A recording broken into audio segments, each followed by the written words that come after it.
Pumping ചെയ്യാൻ വെള്ളമില്ല. ഒറ്റപ്പാലം കിഴക്കേത്തോട്ടിൽ ചാലുകീറി നഗരസഭയിലെ കോലോത്തൂന്ന് കുടിവെള്ള പദ്ധതിയുടെ പമ്പിംഗ് നടത്തുന്ന കിണറിലേക്ക് ഗുണഭോക്താക്കളുടെ നേതൃത്വത്തിൽ വെള്ളമെത്തിച്ചു. നിലവിലെ വെള്ളം കൂടി കഴിഞ്ഞാൽ വെള്ളത്തിനായി എന്ത് ചെയ്യണമെന്നറിയാതെ വേവലാതിയിലാണ് ഇപ്പോൾ അവിടുത്തെ പ്രദേശനിവാസികൾ.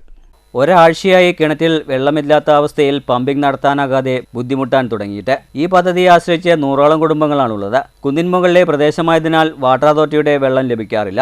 ഏക ആശ്രയം നിലച്ചതിനെ തുടർന്ന് ജനങ്ങൾ തന്നെ മുന്നിട്ടിറങ്ങുകയായിരുന്നു.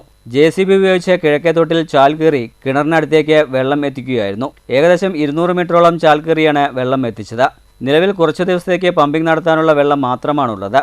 ഇതു കഴിഞ്ഞാൽ വെള്ളത്തിനായി എന്ത് ചെയ്യണമെന്നറിയാതെ വേവലാതിയിലാണ് പ്രദേശനിവാസികൾ. അങ്ങനെ ഒരു ബുദ്ധിമുട്ടുണ്ടായിട്ടില്ല. ഇക്കുറി പൊതുവെ വെള്ളം കുറവാണ്. അപ്പം അതിന് തടയണക്കെട്ടലൊക്കെ ഉണ്ടായിരുന്നു. അതൊന്നും എന്തോ നടന്നില്ല. ഈ തവണ അങ്ങനെ അടുത്ത തവണയെങ്കിലും മുൻകരുതലോടുകൂടി ഇങ്ങനെ ഒരു പ്രശ്നം വരില്ല എന്ന് വിചാരിക്കണം. കോലോത്തൂന്ന് പ്രദേശത്തുള്ള ജനങ്ങൾ നഗരസഭാ കൗൺസിലർ സുനീറ മുജീബിന്റെ നേതൃത്വത്തിലുള്ള ജനങ്ങളാണ് പ്രവർത്തിക്കാൻ നേതൃത്വം നൽകിയത്.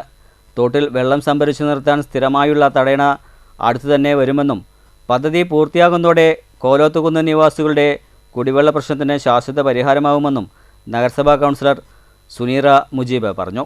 ഒറ്റപ്പാലം നഗരസഭയുടെ കീഴിലുള്ള കോലോത്തുകുന്ന് കുടിവെള്ള പദ്ധതിയിൽ ജലക്ഷാമം നേരിട്ടപ്പോൾ ജനങ്ങളുടെ സഹായത്തോടു കൂടി 200 മീറ്ററോളം JCB ചാലുകീറി നമ്മളിന്ന് പ്രവൃത്തി ആരംഭിച്ചിരിക്കുകയാണ്. അപ്പോൾ നമ്മുടെ നാട്ടിലെ ജലക്ഷാമം നേരിടുന്ന ഈ സാഹചര്യത്തിൽ കേരള വാട്ടർ അതോറിറ്റിയുടെ വെള്ളം എത്താത്തൊരു പ്രദേശമാണ് കോലോത്തൂന്ന്. ഈ പ്രദേശത്ത് ജനങ്ങളുടെ സഹകരണമാണ് നമുക്ക് ഏറ്റവും വലിയ കരുതലായിട്ടുള്ളത്. അവരുടെ പിൻബലത്തോടു കൂടി തന്നെയാണ് നമ്മൾ ഇന്ന് ഈ പ്രവൃത്തി ആരംഭിച്ചിട്ടുള്ളത്. News bureau, Ottapalam.